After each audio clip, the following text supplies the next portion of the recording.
Finding the real Mary. Jesus' mother, Mary, is the best known, least known woman in history. I've spent the past 2 decades investigating this remarkable paradox. How can she be so recognized and revered by countless millions, while at the same time almost wholly be forgotten? I'm thinking here of the historical Mary, the real Mary, the remarkable woman that she was in her own time, who was largely lost to us through the thick fog of later tradition and theology. Towering over the ancient city of Jerusalem, just north of the old city wall, is the Vatican Notre Dame Center. Notre Dame means Our Lady in French, referring, of course, to the Virgin Mary. Pope Francis stayed there on his historic visit to the Holy Land in 2014. The impressive main building has 2 elaborate towers with a taller center pedestal, atop which is a statue of a young Mary holding up her child Jesus. She is visible from anywhere in the area, overlooking the entire old city of Jerusalem that faces the Mount of Olives to the east. I've often asked my students newly arrived in Jerusalem, look up there. Why is a statue of that Jewish girl holding her Jewish baby on top of the Roman Catholic Notre Dame Center? It takes them a moment to get the irony. Who thinks of Mary as the Jewish woman that she was? For most of us, she is the quintessential image of a pious Catholic girl, very much a nun or sister in clothing and demeanor. And that seems to be our indelible cultural image of Mary, reinforced by statues, paintings, and films. Hail Mary, Mother of God, Queen of Heaven. Mary is the most erased woman in history. I'm convinced that this transformation was deliberate, and as a result, finding the real Mary is no easy task. I am a historian of ancient Mediterranean religions with a focus on ancient Judaism and early Christianity. I've written books on Jesus and Paul, but by far my search for Mary has been the great challenge of my career. This book is the result. I hope it will inform, surprise, and inspire readers to remember Mary as she was in her own time and place, the creative, revolutionary Jewish matriarch of the early Christian faith. That Mary is the most notable of all women who've ever lived is indisputable. Helen of Troy, Cleopatra, Joan of Arc, Queen Elizabeth, they all fade into comparative obscurity next to Mary. Mary's entry in Wikipedia runs 30 pages, more than that of any other woman. The great museums of our Western culture, from the National Gallery of Art to the Prada in Madrid or the Louvre in Paris, feature more representations of Mary than any other person, whether paintings, drawings, frescoes, or sculptures. And this is not to mention the innumerable holy cards, pictures, and images in countless homes, shops, public spaces, and churches.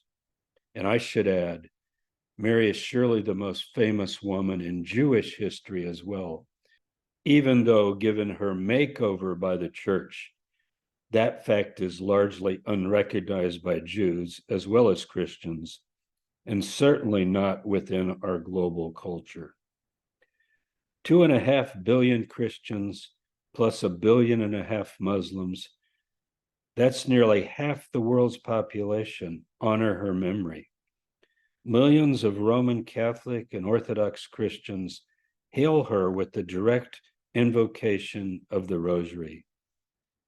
Holy Mary, Mother of God, pray for us sinners now and at the hour of our death. Although Protestants don't pray to Mary, they remember her as the Holy and Blessed Virgin, God's chosen vessel to bring Jesus the divine Son of God, into the world. Mary, or Maryam in Arabic, is the only woman named in the Quran, and she has a substantial surah or chapter devoted to her story. The Quran lists Mary among the prophets. She is addressed as a messenger, and she receives more attention than any other woman. Muslims believe she is the virgin mother of Jesus, who, quote, guarded her private part, unquote, as God breathed into her some of his spirit, generating her pregnancy. And yet, if we ask, who was the Jewish woman behind the images, icons, portraits, and dogmas, the real Mary, in her own time and place, little has survived, whether in popular imagination or theological formulations. People remember Mary as the young virgin mother of Jesus in the Christmas story, who then suddenly reappears at Jesus's crucifixion. Think about what is missing here. Mary's entire life. Our New Testament evidence, by some measures, could be considered sparse. She only appears a dozen or so times in our New Testament Gospels. However, each of these scenes is rich with interpretive possibilities, often overlooked, much like hidden clues strewn along an uncharted path. Taken together and put into their historical context, we can lift the veil on the human Mary and catch unexpected glimpses that shatter our preconceptions and assumptions. Bruce Barton published a blockbuster bestseller on the life of Jesus in 1925 with the engaging title, The Man Nobody Knows. He tried to strip Jesus of his theological garb and present him as a man of his time. Mary is, beyond question, the woman nobody knows. I believe the multiple millions who are drawn to Mary for spiritual reasons will welcome an attempt to give Mary her life back, coming to know her as she was in her own time, freed from later church dogmas, theological formulations, mythology, and legend. Her real story is truly the greatest story never told, and the time for recovering her has come. In addition to carefully re-examining our New Testament materials, there are important Jewish sources and newly discovered texts that have surfaced just in the past 100 years. We can also draw upon the results of recent archaeological excavations in the Holy Land, including some in which I've been involved. I've done a lot of sleuthing in libraries, digging at archaeological sites, and walking the hills, valleys, and pathways Mary once trod. I guess one could say I've been tracking the fleeting shadow of Mary for the past 20 years. These manuscripts and textual sources are undoubtedly exciting, but some of my most enlightening discoveries about Mary have come literally from the ground. I've made more than 70 trips to the Holy Land over the past 3 decades. From the piles of books, files, and manuscripts that surround me in my office to explorations of the ancient land of Israel, both on the ground and quite literally under the ground, my quest has uncovered surprising revelations. Often what is not said can reveal unexpected insights, and many times a seemingly minor detail can open up a whole vista of new understanding. I've taught Christian origins, as we call it, for the past 4 decades at the University of Notre Dame, the College of William and Mary, and the University of North Carolina at Charlotte. I could not count the times over the years when I've mentioned the 4 brothers and 3 sisters of Jesus who are named in our ancient sources, only to have a student raise a hand with a confused look and say, I had no idea that Jesus even had brothers and sisters. My guess is that many reading this book are in the same position. This confusion about Mary and her family is understandable, since the Roman Catholic Church insists these children were cousins, whereas the Eastern Orthodox maintained they were children of her much older husband Joseph, now a widower from a previous marriage. Neither view is found in the New Testament.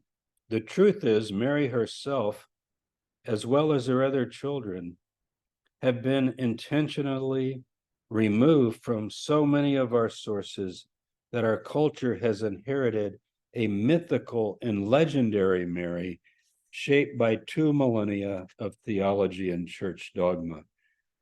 I believe that Mary is one of the forgotten founders of earliest Christianity, very much the godmother of the Jesus movement, in contrast to the mother of God in the Christian creeds.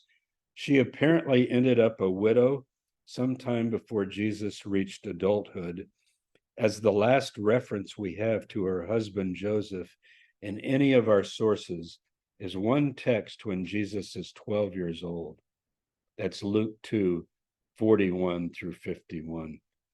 Several gospel texts clearly describe Jesus as the eldest son and head of the family.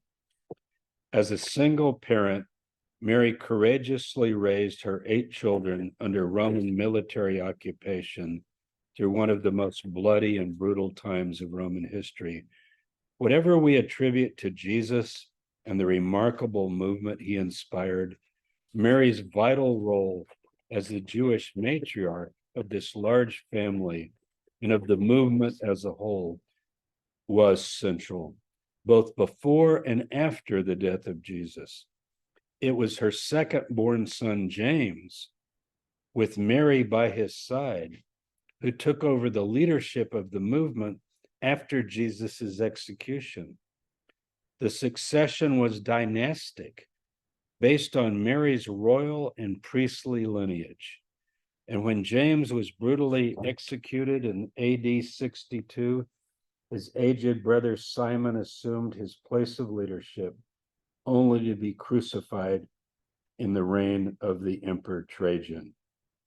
The ways in which Mary was gradually marginalized and written out of the story in our Gospels, appearing at Jesus' birth, and then largely disappearing until his crucifixion, reflects the political and theological struggles that went on among later Christian theologians who were anxious to strip her of any kind of sexuality. They also presented Peter and Paul as the co-leaders of the Jesus movement, effectively writing Mary's son James out of the picture. Fortunately, we have reliable sources, both in the New Testament and shortly thereafter, that preserve an alternative narrative. Christian theology very early on shaped Mary into a passive, non-sexual, apolitical woman. She was portrayed as a pious celibate, a retiring nun-like figure, largely removed from the main drama of the story. This theologically driven counter-narrative began to gain ground in the generations after her lifetime and was already beginning to show up in our New Testament writings. It quite literally took over the world. It sought to divest Jesus and his mother of their sexuality. It reshaped the revolutionary political message that centered on the arrival of the kingdom of God on earth into one about escaping the world and finding salvation in heaven. It became important to de-emphasize, even eliminate, Jesus's human family to focus on his exalted divinity and Mary's new role as the heavenly exalted Mother of God. There was a complex mix of varied interests and forces that contributed to this transformation. This desire to remove Mary from the earthly human realm to the divine heavenly realm, while marginalizing her sexuality, womanhood, motherhood, and Jewishness, was central to this theological agenda. I offer this book as a positive contribution to Marian devotion, which is the term millions of Christian believers use for describing their faith in Mary as the Holy Mother of God. If I can make any contribution toward restoring Mary to her fully human life as a Jewish woman and mother, I will be honored. For some, this historical view of Mary might be viewed as detracting from her holiness or even blasphemous, given the ideas of her perpetual virginity that developed long after her death. I think the opposite is the case. Many believing Christians are fine with studies of the historical Jesus, including understanding him as a Jew, as a way of getting us closer to him as he was in his own time. Even the idea of a married Jesus has been openly discussed and considered in our post-Da Vinci Code world. But what about Mary? Presenting the real Mary represents an important part of such devotion. Leading scholars and historians have pioneered just such a quest in recent years, stressing the vital leadership role of early Christianity's marginalized and forgotten women. It is obvious that such silencing of women's voices and the negation of their achievements are deeply embedded in our historical records, including within the New Testament itself. In Mary's case, the best known, least known woman of our time, such a recovery of her life as a Jewish woman and a single widowed mother is long overdue. It might well be that such a restoration will point the way to rekindling the revolutionary potential of the original movement that sprung from her family. Recovering the historical Mary changes everything. As I write these words in my hotel room in Jerusalem, just a 10-minute walk from Mount Zion, where Mary lived out the last decades of her life, these palpable connections draw me to the task at hand, to try and recover the lost Mary as she really was. To her and to all who honor her memory, I dedicate this book, Ave Maria.